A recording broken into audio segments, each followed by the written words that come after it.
नमस्कार साथियों, मैं आपका दोस्त विष्णु कुमार आप सभी का हार्दिक स्वागत करता हूं, अभिनंदन करता हूं भारत के सबसे बड़े online education platform Unacademy wifi 2.0 पर। साथियों, ये चैनल डेडिकेट है आपके आरपीएससी और आरएसएम एसएसबी बोर्ड की जितनी भी अपकमिंग एग्जाम है उनके लिए, सभी विषयों के लिए। और इसी कड़ी में मैं विष्णु कुमार आपके साथ हूँ राजस्थान ज्योग्राफी, इंडियन ज्योग्राफी और वर्ल्ड ज्योग्राफी के लिए।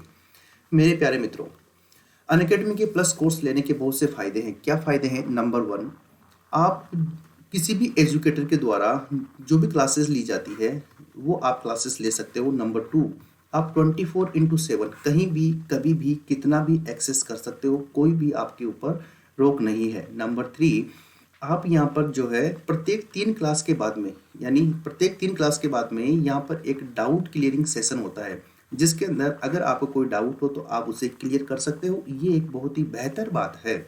इसके अलावा आप यहाँ पर वीकली टेस्ट सीरीज ज्वाइन कर सकते हो, जिससे आप में जो कमियां हैं उन कमियों को हम देख सकें और उसके बाद में हम उन्हें दूर करके हमारे लक्ष्य की प्राप्ति कर सकें।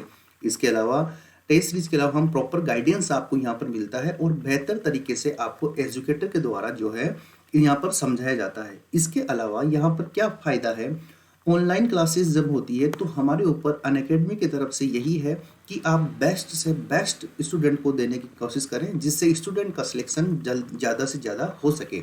इसका मतलब ये है कि यहाँ पर कोई बाउंडेशन नहीं है हमें कि आप इतने लिमिटेशन, इस लिमिटेड समय में ही, लिमिटेड टाइम में ही आप आपका कोर्स कंप्लीट करेंगे। जितना बेस्ट हो उतना बेस्ट दो, भले ही आपको टॉपिक में 3 घंटे की जगह 4 घंटे लग जाए, या 3 क्लासेस की जगह 4 लग जाए या 5 लग जाए, लेकिन टॉपिक ओवरऑल कंप्लीट होना चाहिए, वो भी बेस्ट तरीके से।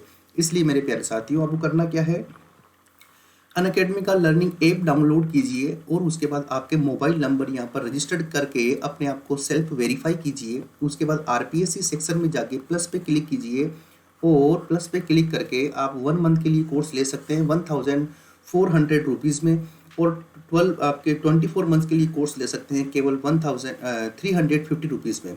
यानी 24 मंथ्स के लिए जब आप कोर्स लेते हैं तो आपको per month you have to pay only 350 rupees per month. तो देखो साथियों, केवल 350 रुपये महीने में आप बेहतर तरीके से आपकी करियर की शुरुआत कर सकते हैं। और जो है जल्दी ही हम तो यही दुआ करते हैं कि अगली दिवाली पर आपकी जो सैलरी है वो कहाँ से आए, गवर्नमेंट के अकाउंट से आपके अकाउंट के अंदर सैलरी आए। तो इसके लिए शुभकामनाएं हैं। तो चलिए साथियों, आपको अगर आप विष्णु वन रेफरल कोड का यूज करते हैं तो आपको 10% का एक्स्ट्रा डिस्काउंट मिलेगा। इस बात का विशेष रूप से ख्याल रखिए। साथियों, ये आपके लिए एक टैग लाइन है, आप जानते हो, यू ओनली फेल, यानी आप केवल और केवल तभी फेल होते हो व्हेन यू स्टॉप ट्राइंग, जब आप कोशिश करना छोड़ देते हो। ये सबसे बेस्ट इसका क्या है, थॉट है, इसकी बात है कि कोशिश करना नहीं छोड़ना चाहिए। तो एक बात को हमेशा याद रखिए, जब तक तोड़ेंगे नहीं तब तक छोड़ेंगे नहीं। इस बात का विशेष रूप से ख्याल रखिए। और आइए शुरू करते हैं आज हमारा नया टॉपिक, जिसका नाम है ट्रांसपोर्टेशन इन राजस्थान, यानी राजस्थान के अंदर परिवहन। परिवहन की जब हम बात करते हैं तो सबसे पहले देखो, बड़ा ही इंटरेस्टिंग टॉपिक है। इसके अंदर हम राजस्थान के वायु परिवहन के बारे में डिस्कशन करेंगे, राजस्थान के रेल परिवहन के बारे में डिस्कशन करेंगे, और राजस्थान का जो सड़क परिवहन है इसके बारे में डिस्कशन करेंगे। मेरे प्यारे मित्रों, आपको इन तीनों के बारे में बेहतर रूप से जो है जितनी भी चर्चाएं यहाँ पॉसिबल होगी सब की सब हम आपको यहाँ पर बताएंगे, जिससे आपका पूरा का पूरा कन्फ्यूजन दूर हो जाए और ये टॉपिक बेहतर तरीके से कंप्लीट हो जाए। परिवहन होता क्या है, किसी भी कोई वस्तु हो, कोई सेवा हो, या फिर कोई व्यक्ति हो, कोई पशुधन हो, किसी को भी एक स्थान से दूसरे स्थान पर ले जाने की जो प्रक्रिया होती है, जो माध्यम होते हैं उसे क्या बोलते हैं, हम परिवहन बोलते हैं। और जो माध्यम होते हैं उनको हम क्या बोलते हैं, परिवहन संसाधन बोलते हैं। जैसे ही नीचे ट्रक आपको दिखाई दे रहा है, वोल्वो ट्रक है, पूरा का पूरा पीछे क्या है, इसके अंदर पूरा माल लोड है और ये एक जगह से दूसरी जगह पे जा रहा है। जब हम परिवहन की बात करते हैं तो हम देखते हैं कि आपके एक तो होता है वायु परिवहन, एक होता है आपके जल परिवहन, और एक होता है आपके स्थल परिवहन। सबसे पहले हम वायु परिवहन की बात करें तो वायु परिवहन एक होता है राष्ट्रीय वायु परिवहन, एक होता है एक होता है आपके अंतर्राष्ट्रीय वायु परिवहन, एक होता है आपके घरेलू या राष्ट्रीय वायु परिवहन। अंतर्राष्ट्रीय का मतलब है कि आप दिल्ली से बैठे और सीधे कहाँ उतरे, आप न्यूयॉर्क में उतरे, तो ये तो क्या हुआ, इंटरनेशनल आपके एयरवेज सिस्टम हो गया। आप जो है दिल्ली से बैठे और आप बैंगलोर उतरे, तो ये क्या हुआ, ये डोमेस्टिक एयरवेज हुआ, यानी घरेलू वायु सेवा, वायु परिवहन सेवा हुई। तो ये दोनों ही परिवहन सेवा आपके राजस्थान में है।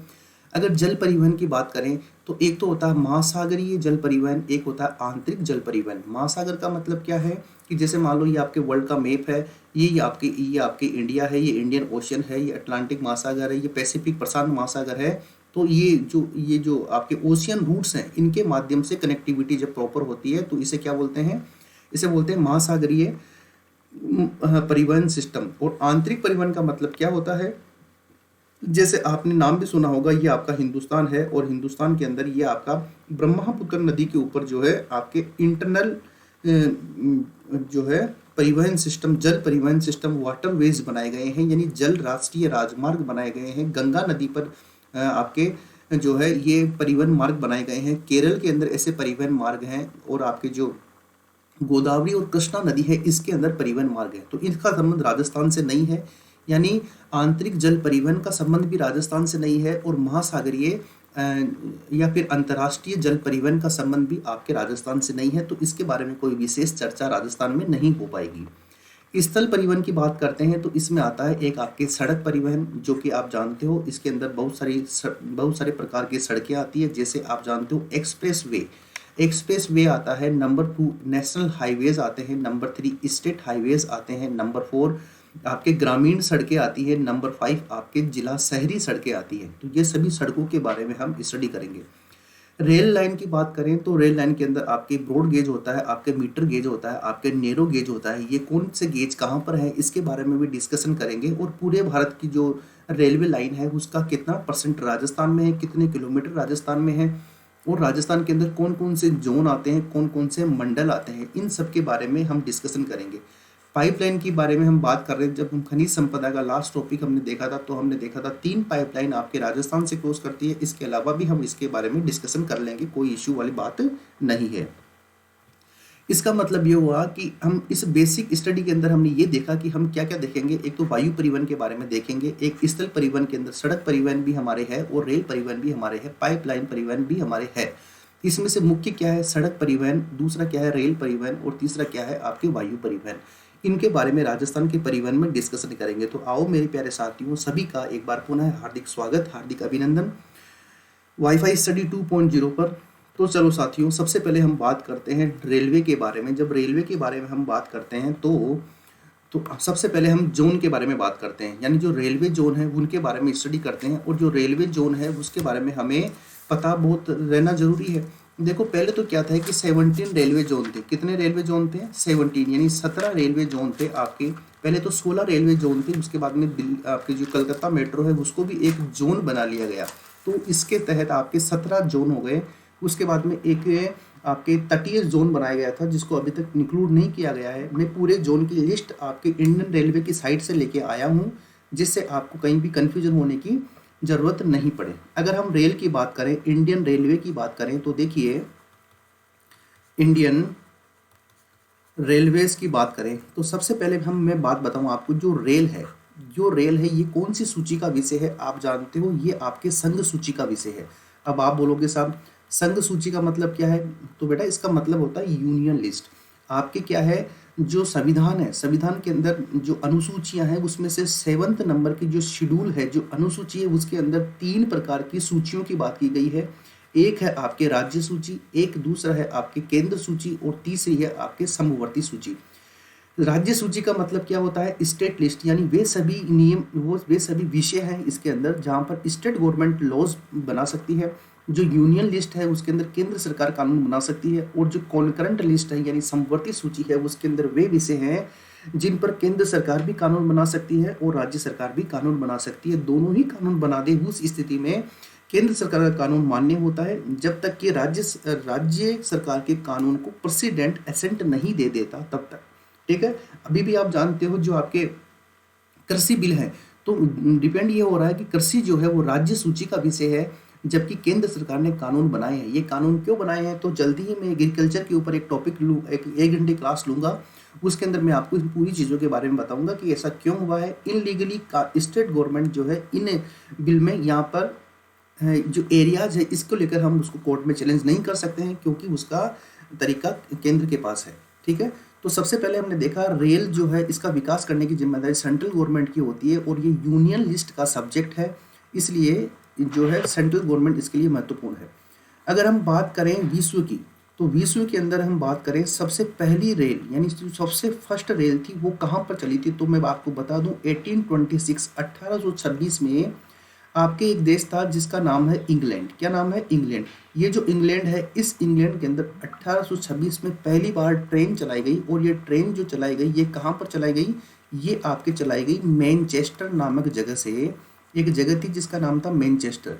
ये मैनचेस्टर से एक इंग्लैंड में ही जगह है जिसका नाम है लिवरपूल।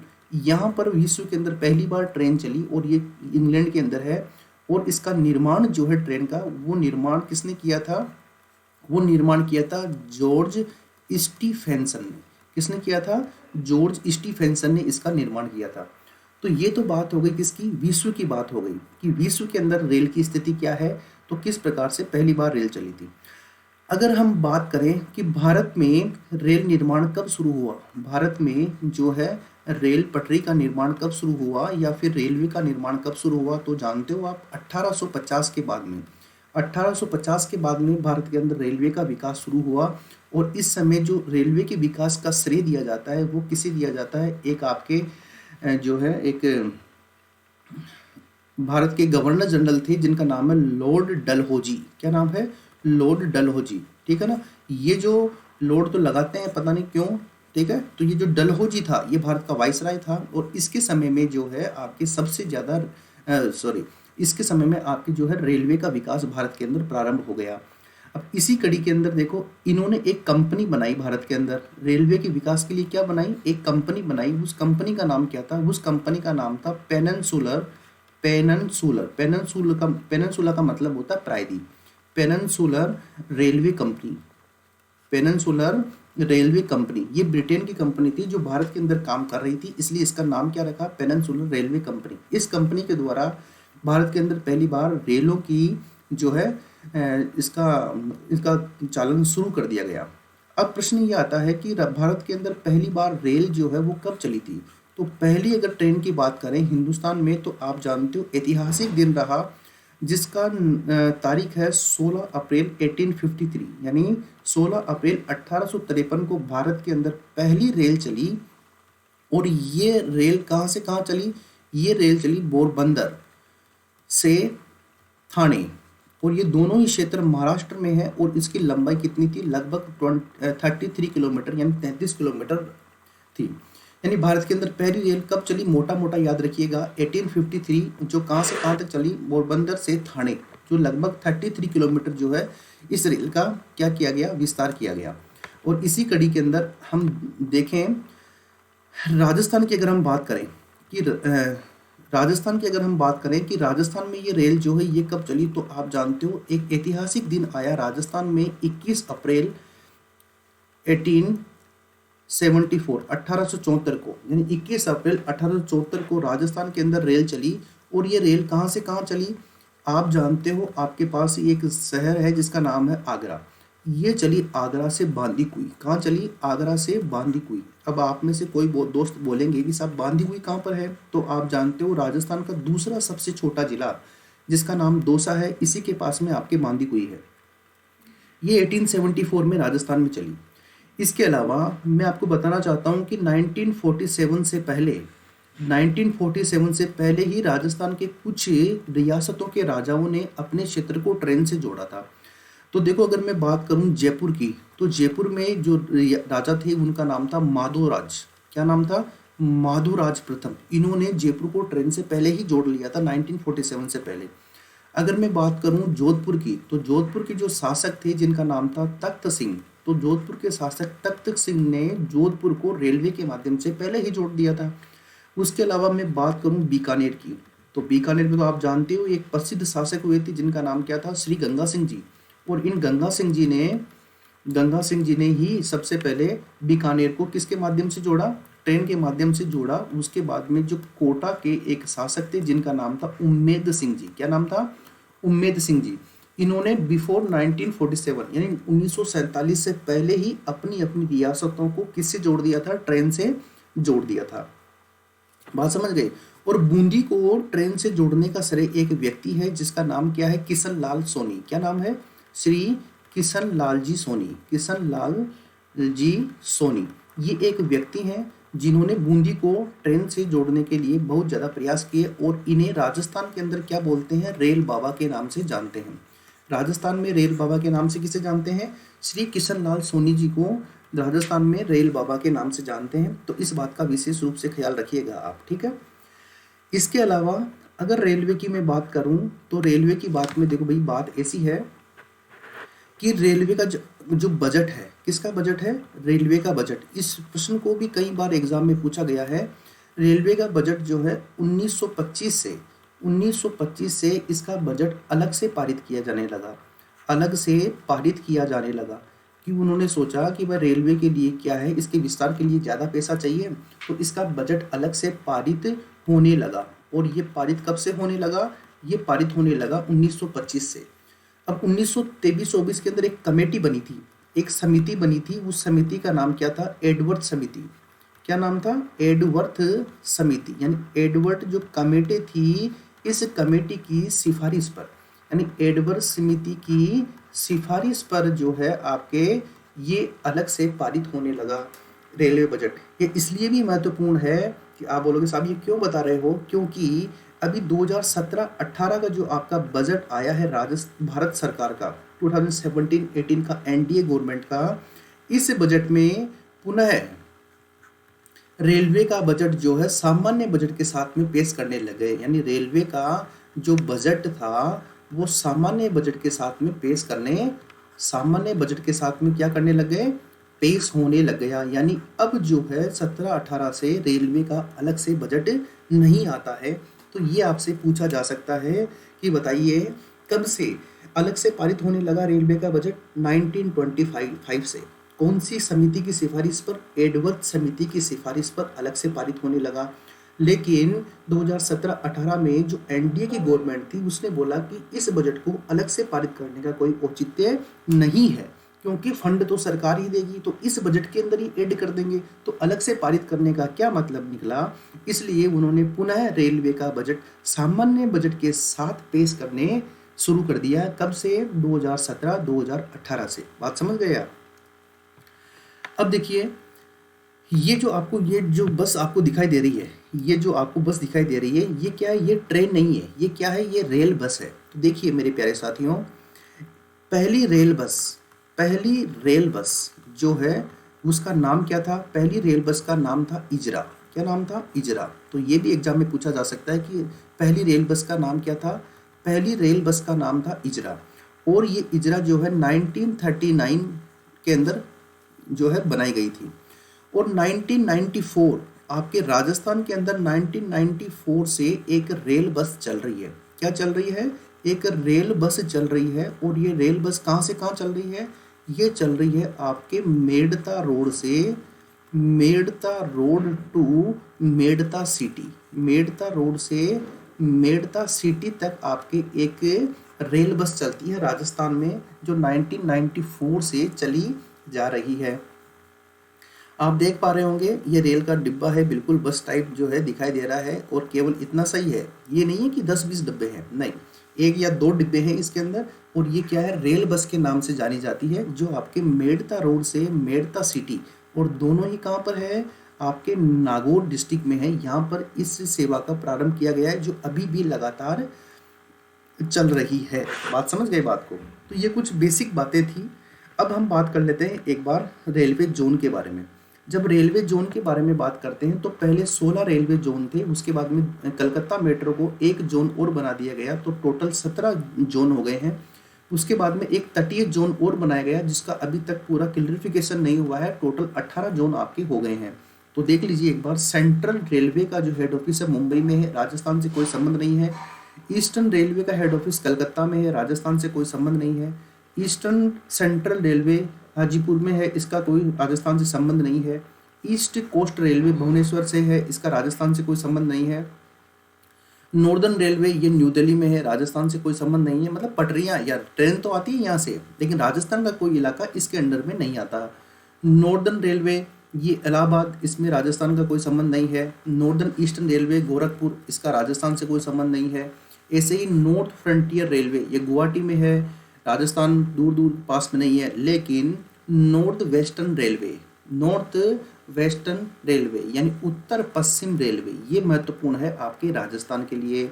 उत्तर पश्चिम रेलवे ये महत्वपूर्ण है राजस्थान के लिए। यानी अगर आपसे एग्जाम में पूछे कि राजस्थान में रेलवे का कौन सा जोन राजस्थान के अंदर है, तो ये रेलवे का कौन सा जोन है, आपके एक जोन है जिसका नाम क्या है, उत्तर पश्चिम रेलवे। अब देखिए इस जोन का जो मुख्यालय है, मुख्यालय का मतलब क्या है, हेड ऑफिस है, वो कहाँ पर है, वो आपके जयपुर में है, तो ये भी पूछा जा सकता है। तीसरा, ये क्या है, आपके मंडल कार्यालय है, क्या है ये, जोनल ऑफिस है, मंडल कार्यालय है। तो अगर आपसे ये पूछे कि बताइए राजस्थान के अंदर कितने मंडल कार्यालय हैं, तो राजस्थान में 4 और 1 5, यानी राजस्थान के अंदर 5 मंडल कार्यालय हैं। अब आप बोलोगे साहब ये तो 4 ही है, जयपुर, जोधपुर, बीकानेर और अजमेर, पांचवा कहाँ गया। तो भाई अभी पांचवा भी मैं आपको बता दूंगा, एक बार इनको देखिए चारों को। इन चारों की अगर हम बात करें तो क्या देखा हमने, जयपुर देखा, जोधपुर देखा, बीकानेर देखा और अजमेर देखा। यानी जयपुर, अगर हम राजस्थान का मैप में अगर देखना चाहें तो हम ये देख पाएंगे कि ये जयपुर हो गया, दूसरा ये जोधपुर हो गया, तीसरा ये बीकानेर हो गया और चौथा ये अजमेर हो गया। ये जो चारों आपके मंडल कार्यालय हैं, ये कार्यालय कहाँ पे आते, मतलब किस जोन में आते हैं, उत्तर पश्चिम रेलवे जोन में आते हैं, नॉर्थ वेस्टर्न रेलवे जोन में आते हैं। इसके अलावा एक यहाँ पर कोटा भी है, ये कोटा भी आपका क्या है, जोनल ऑफिस है, मंडल कार्यालय है, लेकिन ये नॉर्थ वेस्ट रेलवे में शामिल नहीं है। आगे चलते हैं, southern railway Chennai, southern central railway, उसके बाद में साउदर्न ईस्टर्न रेलवे, उसके बाद में साउथ ईस्ट सेंट्रल रेलवे, उसके बाद साउथ वेस्ट रेलवे, उसके बाद हम चलते हैं कहाँ पर, वेस्टर्न रेलवे। उसके बाद फिर एक हमारे राजस्थान के लिए महत्वपूर्ण आ जाता है वेस्ट यानी पश्चिम सेंट्रल रेलवे यानी पश्चिम मध्य रेलवे, और जिसका हेड ऑफिस कहाँ पर है, उसका हेड ऑफिस जबलपुर में है, और जबलपुर कहाँ है, मध्य प्रदेश में है। तो देखिए इसके अंदर कौन कौन शामिल है, जबलपुर हमारा कोई मतलब नहीं है, भोपाल कोई मतलब नहीं है, लेकिन मतलब है किससे, कोटा से हमें मतलब है। यानी मैंने आपको बताया था मेरे प्यारे साथियों कि यहाँ पर आपके जयपुर आ गया, यहाँ पर आपके अजमेर आ गया, यहाँ पर आपके क्या आ गया, जोधपुर, और यहाँ पर बीकानेर। ये चारों तो किस में थे, आपके उत्तर पश्चिम रेलवे जोन में। यानी एक जोन आपके राजस्थान में था जिसका हेड ऑफिस राजस्थान में है, और एक जोन और है जिसका हेड ऑफिस तो आपके जबलपुर मध्य प्रदेश में है, लेकिन उसका एक जोनल ऑफिस जो है, यानी आप कह सकते हो मंडल कार्यालय, क्या, कौन सा कार्यालय, मंडल कार्यालय, ये आपके कोटा है। और ये कोटा जो मंडल कार्यालय है ये किसके अंदर आता है, ये आता है आपके वेस्ट यानी पश्चिम सेंट्रल यानी मध्य रेलवे, यानी पश्चिम मध्य रेलवे, जिसका ऑफिस कहाँ पर है, उसका हेड ऑफिस है आपके जबलपुर में। कहाँ पर है, जबलपुर, और जबलपुर कहाँ पर है, मध्य प्रदेश में है मेरे प्यारे साथियों। तो हमने यहाँ पर क्या सीखा, हमने यहाँ पर ये सीखा कि राजस्थान के अंदर 2 जोन हैं। राजस्थान के अंदर क्या है, 2 आपके जोन हैं। एक जोन तो कौन सा हुआ, एक जोन हुआ आपके उत्तर पश्चिमी रेलवे, उत्तर पश्चिम रेलवे जोन, ठीक है। एक तो कौन सा हुआ, उत्तर पश्चिम रेलवे जोन हुआ, और दूसरा जो जोन हुआ वो कौन सा हुआ, पश्चिम मध्य रेलवे। कौन सा हुआ भाई, पश्चिम मध्य रेलवे। ये 2 जोन आपके राजस्थान में है रेलवे के। जो उत्तर पश्चिम रेलवे है इसका ऑफिस कहाँ पर है, इसका हेड ऑफिस जयपुर में है, और इसका हेड ऑफिस कहाँ पर है, इसका हेड ऑफिस आपके जबलपुर में है।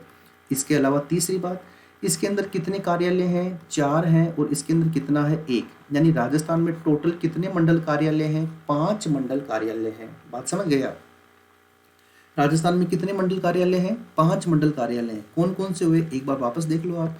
एक हो गया आपके जयपुर, एक हो गया आपके अजमेर, एक हो गया जोधपुर, एक हो गया बीकानेर। ये 4 तो कहाँ पर है, नॉर्थ वेस्ट रेलवे। और इसके अलावा जो कोटा है ये कहाँ पर है, ये वेस्ट सेंट्रल रेलवे। मुझे उम्मीद है कि आपको ये बात अच्छे से समझ आ गई होगी कि राजस्थान के अंदर 2 रेलवे जोन राजस्थान से संबंधित है, और राजस्थान से ही संबंधित है 5 मंडल कार्यालय। कितने मंडल कार्यालय, 5 मंडल कार्यालय भी आपके राजस्थान से ही क्या है, संबंधित है। अगर समझ में आ जाए आपको बढ़िया तरीके से तो कृपया करके कमेंट करके मुझे बताते रहिएगा कि हाँ साहब समझ में आ रहा है। अगर ओवरऑल देखा जाए तो भारत के अंदर 17 जोन है, एक दिल्ली आपके कलकत्ता मेट्रो है, इसके अलावा 73 आपके जोनल ऑफिस हैं यानी मंडल कार्यालय हैं। कितने कार्यालय हैं? मंडल कार्यालय, मंडल कार्यालय कितने हैं आपके? 73। और इन 17 जोन में से आपके राजस्थान में कितने जोन संबंधित है? 2 जोन संबंधित है। और कितने जोन का मुख्यालय है? 1 जोन का मुख्यालय है आपके राजस्थान में। और 73 मंडल कार्यालयों में से कितने कार्यालय आपके राजस्थान में है? 5 मंडल कार्यालय राजस्थान में है। एक हो गया जयपुर, एक हो गया अजमेर, एक हो गया जोधपुर और एक हो गया बीकानेर। ये चारों तो उत्तर पश्चिम रेलवे। और जो कोटा है ये हो गया वेस्ट सेंट्रल रेलवे यानी पश्चिम मध्य रेलवे, जिसका हेड ऑफिस कहाँ पर है? मध्य प्रदेश जबलपुर में है। मुझे उम्मीद है बात आपको अच्छे से समझ आ रही होगी, कोई दिक्कत कोई डाउट नहीं होगा। उसके बाद में देखो हम बात करते हैं, देखो ये लिखा हुआ है राजस्थान में 1 जोन है और 5 मंडल कार्यालय हैं। इस जोन का नाम उत्तर पश्चिम रेलवे है। इसमें जयपुर, अजमेर, बीकानेर और जोधपुर आते हैं। वही जो कोटा मंडल है ये पश्चिम मध्य जोन में आता है, जिसका मुख्यालय जबलपुर मध्य प्रदेश में है।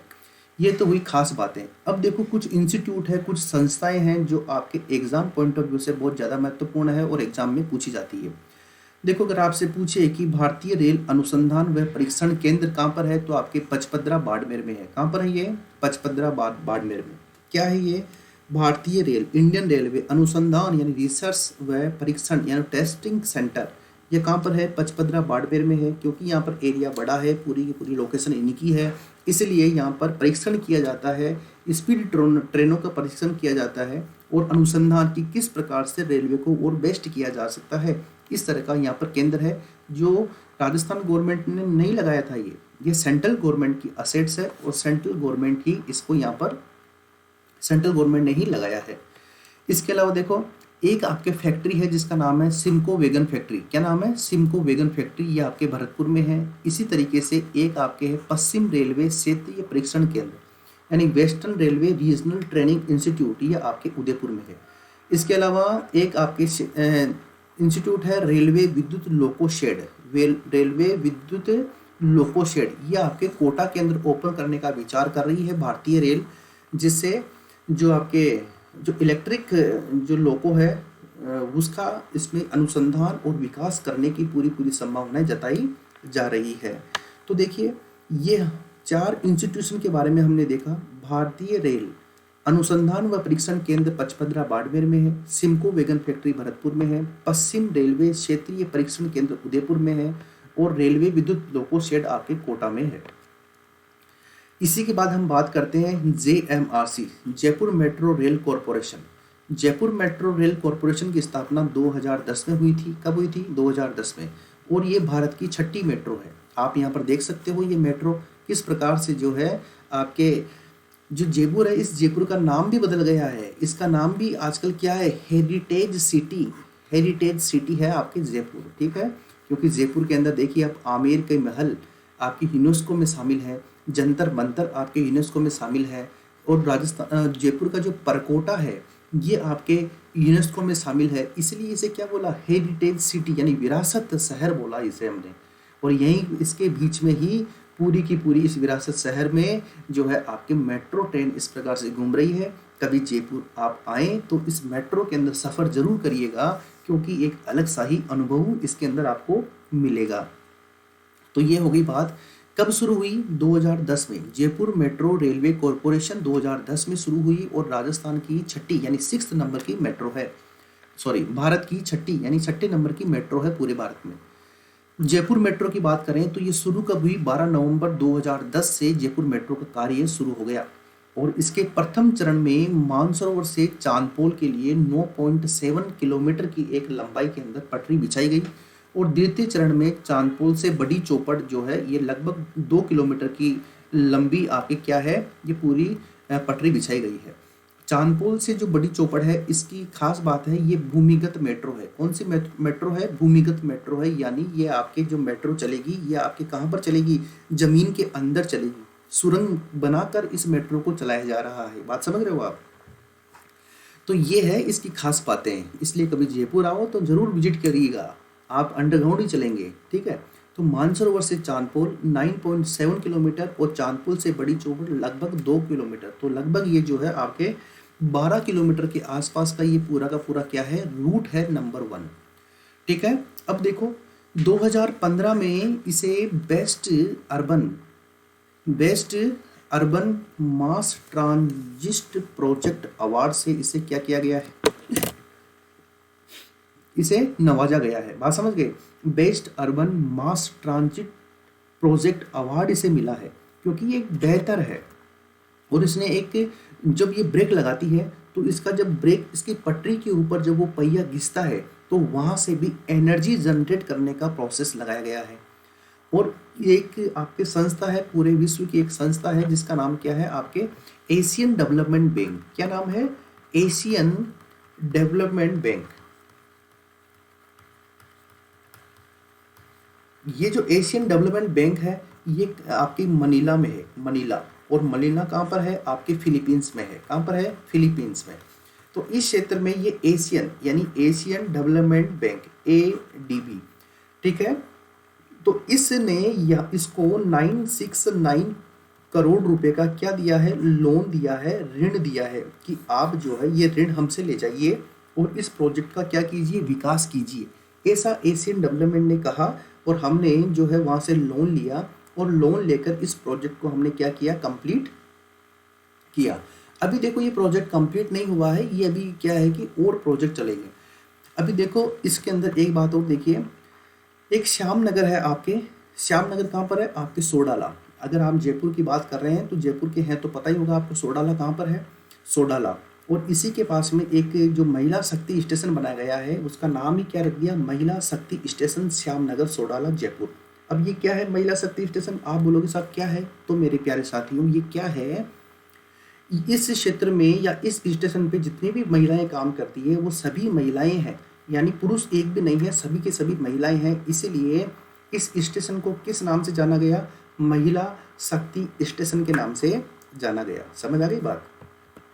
इसी के अलावा आप देखो यहाँ पर जो है अमृत कक्ष है, प्रत्येक मेट्रो स्टेशन पे आपको क्या मिलेंगे, अमृत कक्ष मिलेंगे। और अब आप कहोगे कि साहब ये अमृत कक्ष क्या है, तो मेरे प्यारे साथियों अमृत कक्ष का मतलब होता है कि जब कोई नवजात और उसकी माँ दोनों रहते हैं, अगर उसे दूध पीना हो नवजात को तो वो अमृत कक्ष का यूज कर सकती है। वो बिल्कुल जो है बिल्कुल सिक्योरिटी के अंदर होते हैं और बिल्कुल वेल फर्निश्ड हैं, तो आप वहाँ पर आसानी से बैठकर बच्चे को स्तनपान करवा सकते हैं।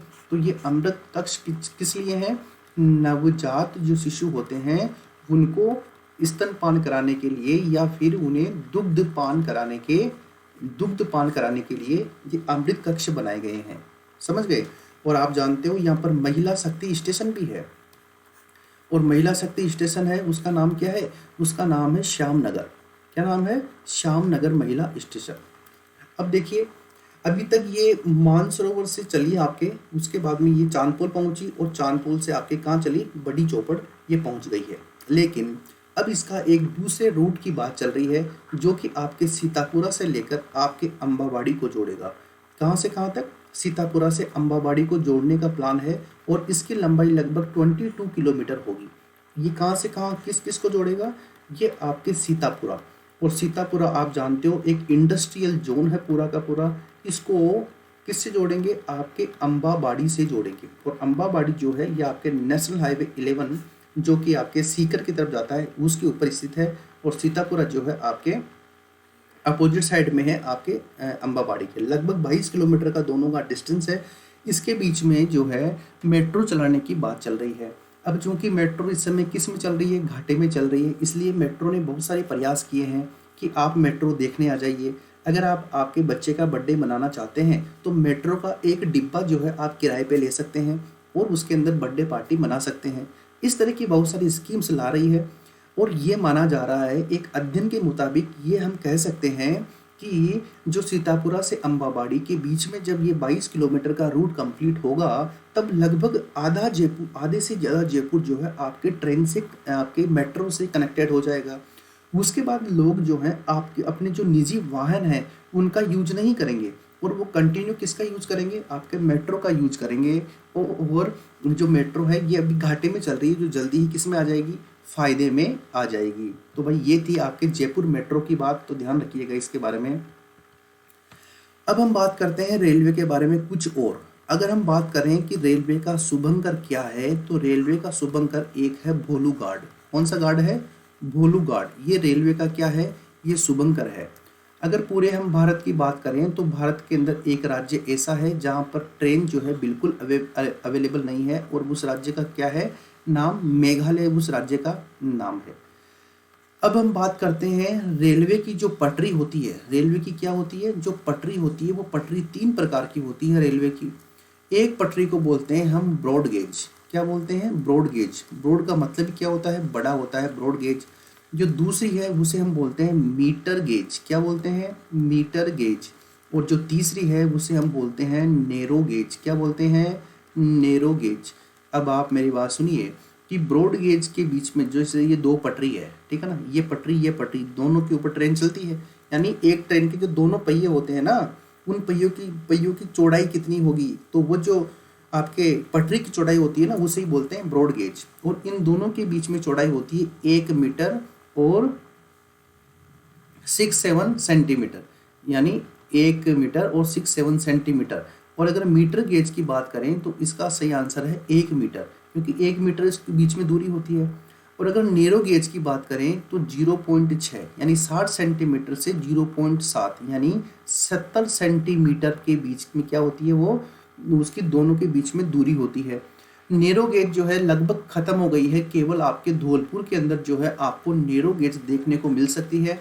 अब चूंकि ब्रॉड गेज का ज़माना आ गया है, क्योंकि अब जो है आपके हाई स्पीड जो ट्रेन्स हैं वो चलाने की बात चल रही है। शताब्दी एक्सप्रेस वगैरह जो स्पीड की ट्रेनें हैं, इनकी लगातार डिमांड बढ़ रही है, और अब जो है आगामी समय में इसी प्रकार की जो है आपकी ट्रेनें लगातार चलेगी। जब ये ट्रेनें लगातार चलेगी तो इसीलिए अब जो है आपके ब्रॉड गेज की डिमांड ज़्यादा है, नेरो गेज का कोई औचित्य नहीं है। आगे बात करिए तो देखो मैं आपको बताता हूँ कुछ और जो है आपके एक्सप्रेस के बारे में। एक आपने नाम सुना होगा थार एक्सप्रेस, और एक आपने नाम सुना होगा समझौता एक्सप्रेस। ठीक है, तो एक बार इनके बारे में भी देख लो। एक थार एक्सप्रेस हो गया, एक समझौता एक्सप्रेस हो गया, और आपने नाम सुना होगा मैत्री एक्सप्रेस।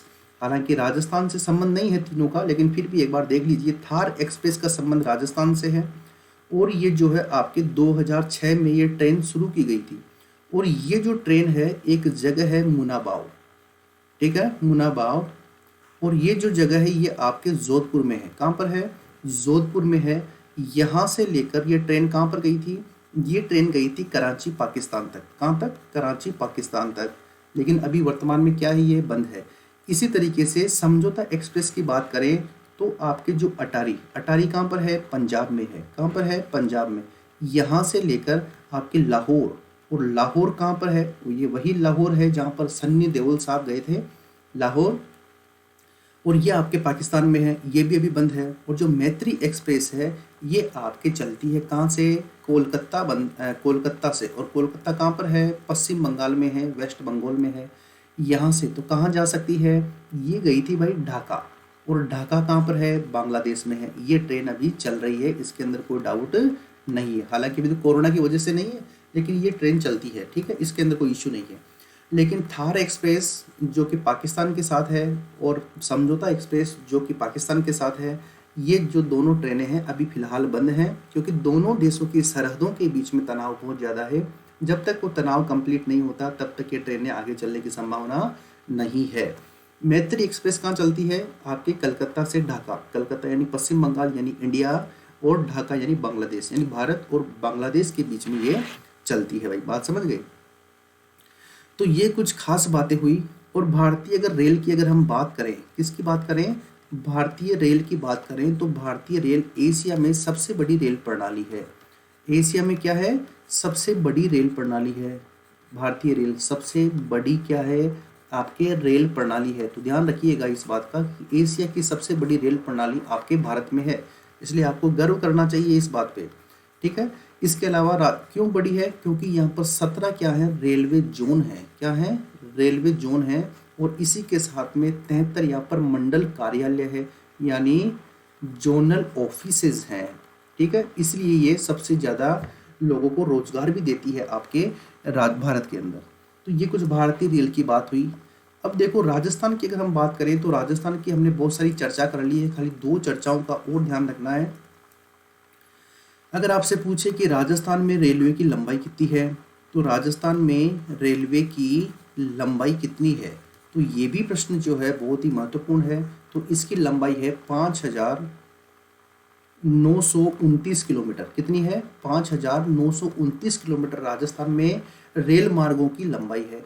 ठीक है ना, यानी रेलवे कर दो या रेल मार्ग कह दो, इसकी लंबाई है, जो कि ये महत्वपूर्ण है, भारत की कुल रेलवे लाइन का, जो कि भारत की कुल रेलवे लाइन का, भारत की कुल रेलवे लाइन का कितना परसेंट है, 8.66% है। कितना परसेंट है, 8.66% है। अब आप बोलोगे साहब आपको कैसे पता, बिल्कुल भाई मुझे पता है, क्योंकि आर्थिक समीक्षा इकोनॉमिक सर्वे राजस्थान गवर्नमेंट, इसके अंदर ये बिल्कुल अच्छे अच्छे मोटे मोटे अक्षरों के अंदर लिखा हुआ है, इसलिए आपके एग्जाम पॉइंट ऑफ व्यू से थोड़ा ज़्यादा महत्वपूर्ण है और ये बिल्कुल 100% पूछा जा सकता है। तो ध्यान रखिएगा। अगर हम बात करें कि राजस्थान में रेलवे मार्गों की लंबाई कितनी है, तो 5,929 किलोमीटर है, जो कि इंडियन रेलवे की जो टोटल लेंथ है उसका अबाउट टू 8.66% है। बात समझ गए। तो ये कुछ खास बातें हुई इंडियन रेलवे के बारे में और जयपुर मेट्रो के बारे में। एक बार बेसिक वापस देख लेते हैं। देखो वायु परिवहन में, सड़क परिवहन में हमने देखा रेलवे संघ सूची का विषय है, केवल सेंट्रल गवर्नमेंट नियम कानून बनाती है। पहली रेलवे 1826 इंग्लैंड में चली थी। भारत में रेल का निर्माण किस गवर्नर जनरल के समय हुआ, डलहौजी के समय शुरू हुआ 1850 में। कंपनी का नाम क्या था, पेनिनसुलर रेलवे कंपनी। पहली रेल कब चली, 16 अप्रैल 1853 पोरबंदर से थाने 33 किलोमीटर महाराष्ट्र में। उसके बाद में हमने देखा कि राजस्थान में अंदर पहली रेल कब चली, 21 अप्रैल 1874 यानी 21 अप्रैल 1874 आगरा टू बांदीकुई। बांदीकुई कहाँ पर है, दौसा में। बिफोर दी 1947 बहुत सारी रियासतें जो थी हमारी ट्रेन से जुड़ चुकी थी। जयपुर में माधोराज प्रथम ने, जोधपुर में श्री तख्त सिंह जी ने, बीकानेर में श्री गंगा सिंह जी ने, कोटा में श्री उम्मेद सिंह जी ने और बूंदी में श्री किशन लाल जी सोनी, जिसे रेल बाबा के नाम से जानते हैं, इनके अथक प्रयासों से रेलवे शुरू हो गई थी। 1925 में एक 1923-24 में कमेटी बनी थी, एडवर्ड कमेटी। उसने सिफारिश ये करी थी कि रेलवे के लिए डेवलपमेंट के लिए पैसा ज़्यादा चाहिए होता है, इसलिए इसका अलग से बजट पेश होना चाहिए। तो उसी आधार पर इसका अलग से बजट पेश होने लग गया। उस कमेटी का नाम था एडवर्ड समिति। उसकी सिफारिश पर अलग से बजट पेश होने लग गया। लेकिन 2017-18 2017-18 में एनडीए गवर्नमेंट ने कहा कि अब ऐसा कोई आवश्यक नहीं प्रतीत होता, इसलिए उसके बजट को क्या कर दिया, अलग कर दिया। पहली रेल बस का नाम क्या था, इजरा, 1939 में बनी थी। 1994 से आपके नागौर में मेड़ता रोड से मेड़ता सिटी तक क्या चल रही है, रेल बस चल रही है। राजस्थान में एक जोन है उत्तर पश्चिम रेलवे जोन, जिसका ऑफिस कहाँ पर है, जयपुर, जिसके 4 मंडल कार्यालय हैं, जयपुर, अजमेर, बीकानेर और जोधपुर। और 5वां मंडल कार्यालय जिसका नाम क्या है, कोटा मंडल कार्यालय है, जो किस जोन में आता है, पश्चिम मध्य जोन में आता है, जिसका हेड ऑफिस कहाँ पर है, आपके जबलपुर मध्य प्रदेश में है। भारतीय रेल अनुसंधान परीक्षण केंद्र पचपदरा बाड़मेर में है, सिमको वैगन फैक्ट्री भरतपुर में है, पश्चिम रेलवे क्षेत्रीय परीक्षण केंद्र उदयपुर में है और रेलवे लोको शेड आपके कोटा में ओपन होगा। जयपुर मेट्रो 2010 में शुरू हुई। जयपुर मेट्रो रेलवे कॉरपोरेशन की स्थापना 2010 में हुई। भारत की 6ठी मेट्रो है। 12 नवंबर 2010 को इसका कार्य शुरू हो गया। पहले चरण के अंदर जो मानसरोवर से चांदपोल और फिर चांदपोल से बड़ी चौपड़, टोटल लगभग 12 किलोमीटर से ज़्यादा की लंबाई में ये रेलवे है। 2015 में इसे अवार्ड भी मिला। एशियन डेवलपमेंट बैंक जो कि मनीला फिलीपींस में है, वहाँ से इसको 969 करोड़ रुपए का लोन मिला है कि आप अपने ट्रेन का विकास कीजिए। श्यामनगर मेट्रो स्टेशन महिला शक्ति स्टेशन है और अमृत कक्ष यहाँ पर बनाए गए हैं। और अम्बाबाड़ी से सीतापुरा तक लगभग 22 किलोमीटर का फेज दोबारा बनाने की प्रक्रिया अभी तक विचाराधीन है। मेघालय के अंदर रेलवे नहीं है। 3 तरह की पटरी होती है, ब्रॉड गेज होती है, मीटर गेज होती है, नैरो गेज होती है। नैरो गेज केवल धौलपुर में है, यानी 0.6 यानी केवल 60 सेंटीमीटर से 70 सेंटीमीटर के बीच की पटरी की दूरी होती है। और ब्रॉड गेज में 1 मीटर और 67 सेंटीमीटर ये दूरी होती है। 3 ट्रेनों के नाम ध्यान रखना, थार एक्सप्रेस जो पाकिस्तान और हिंदुस्तान के बीच चलती है, समझौता एक्सप्रेस जो अटारी पंजाब और लाहौर पाकिस्तान के बीच चलती है, और मैत्री एक्सप्रेस जो कोलकाता पश्चिम बंगाल यानी हिंदुस्तान और ढाका बांग्लादेश के बीच चलती है। इसमें से 2006 में जो थार एक्सप्रेस चल रही थी और समझौता एक्सप्रेस चल रही थी वो फिलहाल दोनों देशों के तनाव को देखते हुए बंद है। मैत्री एक्सप्रेस जो है ये कंटिन्यू चल रही है, फिलहाल कोविड को देखते हुए रुकी हुई है। एशिया की सबसे बड़ी रेल प्रणाली है। सबसे महत्वपूर्ण बात क्या है, 5929 किलोमीटर रेलवे लाइन आपके राजस्थान में है, जो कि भारत की कुल रेलवे का 8.66% है। इकोनॉमिक सर्वे का आंकड़ा है, इसलिए थोड़ा सा ध्यान से इसे देखिएगा, एग्जाम में पूछा जा सकता है। तो भाई ये बात थी आपकी इंडियन रेलवे के बारे में और राजस्थान रेलवे के बारे में। अब हम बात करेंगे एयर ट्रांसपोर्ट के बारे में, यानी आपका जो एविएशन सिस्टम है, ठीक है, जिसमें मैं तो यही दुआ करता हूँ कि जल्दी ही आप फटाफट अच्छे से नौकरी लगिए और उसके बाद में जो है ट्रेन के अंदर तो बैठ गए होंगे, अभी एयरप्लेन में बैठने का टाइम है, क्यों, सही बात है कि नहीं। तो आइए कुछ बेसिक बात कर लेते हैं एयर ट्रांसपोर्टेशन की, यानी वायु परिवहन की। वायु परिवहन जो है बहुत ही बेहतर होता है। अब ये लिखना नहीं है आपको, ठीक है, तो ये इससे मज़े की बात है कि ये बहुत अच्छा होता है। देखिए, तो वायु परिवहन की बात करें तो वायु परिवहन जो है ये सबसे पहले कौन सी लिस्ट का विषय है, ये आपके संघ सूची का विषय है। यानी ये जो सब्जेक्ट है, इस सब्जेक्ट का कॉन्सर्न जो है वो किससे है, आपके यूनियन लिस्ट से है, संघ सूची से है। यानी इसके ऊपर कोई लॉज अगर बनाना होगा तो केवल सेंट्रल गवर्नमेंट लॉ बनाएगी। स्टेट गवर्नमेंट, राजस्थान सरकार चाहे कि हम लॉ बना दें तो वो राजस्थान के बस की बात नहीं है। अगली बात देखिए, 1953 की अगर हम बात करें तो 1953 में जो है वायु परिवहन का राष्ट्रीयकरण कर दिया। वायु परिवहन का क्या कर दिया हमने, राष्ट्रीयकरण कर दिया, यानी नेशनलाइजेशन कर दिया, इसका राष्ट्रीयकरण कर दिया, ठीक है ना। और ये राष्ट्रीयकरण हमने कब किया, 1953 के अंदर इसका राष्ट्रीयकरण कर दिया। देखो कुछ बातें हैं जो आपको पता होना बहुत जरूरी है, केवल आपको एयरपोर्ट पढ़ाकर इसको बंद करने से कोई मतलब नहीं है मेरे प्यारे साथियों, ठीक है। नेक्स्ट पॉइंट देखिए, 1929 की बात करें तो आपके महाराजा उम्मेद सिंह, महाराजा जो आपके उम्मेद सिंह जी थे, उम्मेद सिंह ने क्या किया, आपके एक फ्लाइंग क्लब की स्थापना करी। किसकी स्थापना करी, एक आपके फ्लाइंग क्लब की स्थापना करी महाराजा उम्मेद सिंह जी ने। कब करी, 1929 में। इसी कड़ी को हम आगे बढ़ाएं तो अगर हम देखें तो वर्तमान में एयरफोर्स फ्लाइंग कॉलेज जो है, वर्तमान में राजस्थान की अगर हम बात करें तो राजस्थान में जो है आपके 13 हवाई अड्डे हैं। कितने हवाई अड्डे हैं, 13 हवाई अड्डे हैं। और इन 13 हवाई अड्डों में से अगर हम बात करें एयरपोर्ट में तो जो 7 हवाई अड्डे हैं ये तो नागरिक है, नागरिक सेवा के लिए है। नागरिक सेवा का मतलब है सिविलियंस इनको यूज कर सकते हैं, यानी आप और मैं जो है इस एयरपोर्ट को यूज कर सकते हैं, कोई इशू नहीं है। अब एयरपोर्ट को यूज करेंगे ये तो है नहीं कि अपना पर्सनल प्लेन लेके जाएंगे, जो भी वहाँ पर सुविधा है उसको यूज कर सकते हैं। इसके अलावा जो 6 एयरपोर्ट है वो आपके एयरफोर्स के अधीन है, यानी सैन्य सेवा के लिए है। यानी हम वहाँ पर क्या नहीं कर सकते, हम उनका यूज नहीं कर सकते जब तक कि कोई असाधारण परिस्थिति नहीं हो जाए। अब आप बोलोगे जैसे मान लो प्रेसिडेंट आ गया, तो प्रेसिडेंट तो आ ही सकता है ना भाई। प्रेसिडेंट तो क्या होता है, तीनों सेनाओं का सर्वोच्च कमांडर होता है। पढ़ा है कि नहीं पढ़ा इस बात को, तीनों सेनाओं का सर्वोच्च लीडर कौन होता है, आपके इंडिया का प्रेसिडेंट होता है, ठीक है। तो वो तो आ ही सकता है, उसका तो ये ऑफिस है, कोई दिक्कत नहीं है उसके। तो देखो 7 नागरिक सेवा के हवाई आपके एयरपोर्ट हैं और 6 आपके क्या है, सैन्य सेवाओं के क्या है, आपके एयरपोर्ट है। बात समझ रहे हो। देखो आगे एयरपोर्ट की अगर हम बात करते हैं तो एयरपोर्ट के अंदर एक आपके सांगानेर एयरपोर्ट है, और सांगानेर एयरपोर्ट आपके कहाँ पर है, जयपुर में है। डबोक एयरपोर्ट है, और जो डबोक एयरपोर्ट है वो कहाँ पर है, वो आपके उदयपुर में है। एक कोटा एयरपोर्ट है, कोटा एयरपोर्ट कहाँ पर होगा, आपके कोटा में होगा। जो किशनगढ़ एयरपोर्ट है ये कहाँ पर है, ये आपके अजमेर में है। ये वही किशनगढ़ है जहाँ पर भारत की सबसे बड़ी मार्बल मंडी है किशनगढ़ में, ठीक है ना। और ये मार्बल की अंतर्राष्ट्रीय मंडी है किशनगढ़ में। मान लिया ये आपके जयपुर है, जयपुर से जब आप सुपर एक्सप्रेस हाईवे पर जाएंगे यानी एक्सप्रेस वे पर जाएंगे तो ये है नेशनल हाईवे 8। क्या है 8। इसके बीच में यहाँ पर एक कस्बा आता है जिसका नाम है दूदू कस्बा।